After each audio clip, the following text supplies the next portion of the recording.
নমস্কার বন্ধুরা, আমি উমি এসেল থেকে বলছি। আজকে আমি তোমাদের যে সবজিটা দেখাবো, সবজি ঠিক নয়, মুসুর ডালের চচ্চড়ি।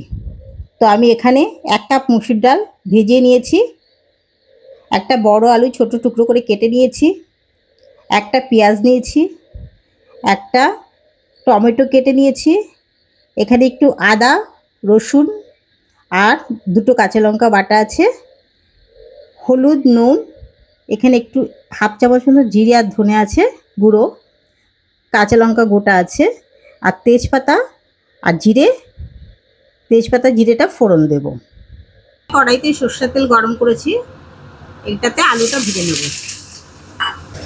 আলুটা ভাজা হয়ে গেছে, আমি আলুটাকে এবার তুলে নেব। এই তেলের ভিতরে আমি তেজপাতা আর গোটা জিরে ফোড়ন দিলাম।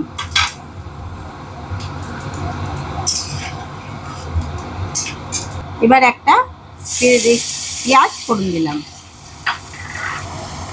পেঁয়াজটা একটু ভাজা ভাজা করে নেব। এবার আমি পেঁয়াজের ভিতরে আদা বাটা, রসুন বাটাটা আর 2টো শুকনো কাঁচা লঙ্কা বাটা দিয়ে দিলাম। রসুনের গন্ধটা যাওয়া পর্যন্ত একটু আমি ভেজে নেব। এবারে এর ভিতরে টমেটোটা দিয়ে দিলাম, নুন দিলাম, হলুদ দিলাম, ভালো করে এটা কষিয়ে নেব আমি।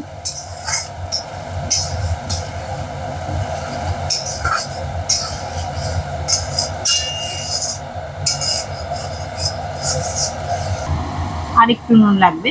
এবার আমি ভাজা জিরের গুঁড়া ধনে গুঁড়ো ছোট 1 চামচ দিয়ে দিলাম, কাশ্মীরি মির্চ ছোট চামচে হাফ চামচ দিলাম।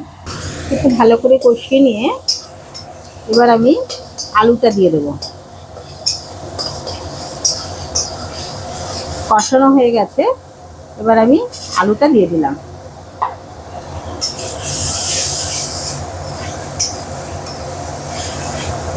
এবার আমি ভিজিয়ে রাখা যে মুসুরির ডালটা সেটা আমি এখানে দিয়ে দিলাম।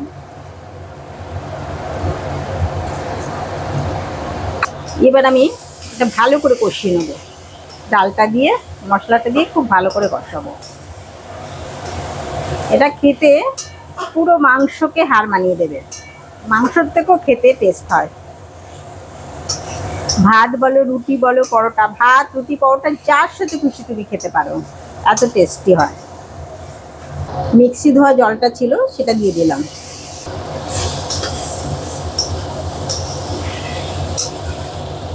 স্বাদ হওয়ার জন্য এখানে হাফ চামচ চিনি দিলাম।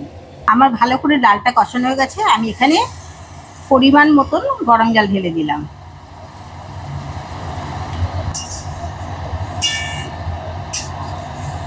এটা মাখো মাখো হবে, খুব বেশি জল দিলে ভালো লাগবে না।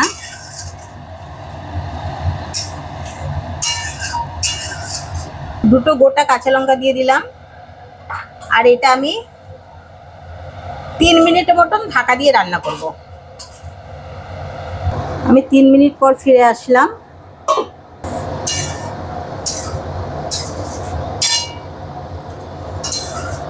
এখানে এবারে সামান্য গরম মশলা অ্যাড করব। আমার ডাল চচ্চড়িটা হয়ে গেছে, আমি ধনেপাতা দিয়ে নামিয়ে নেব।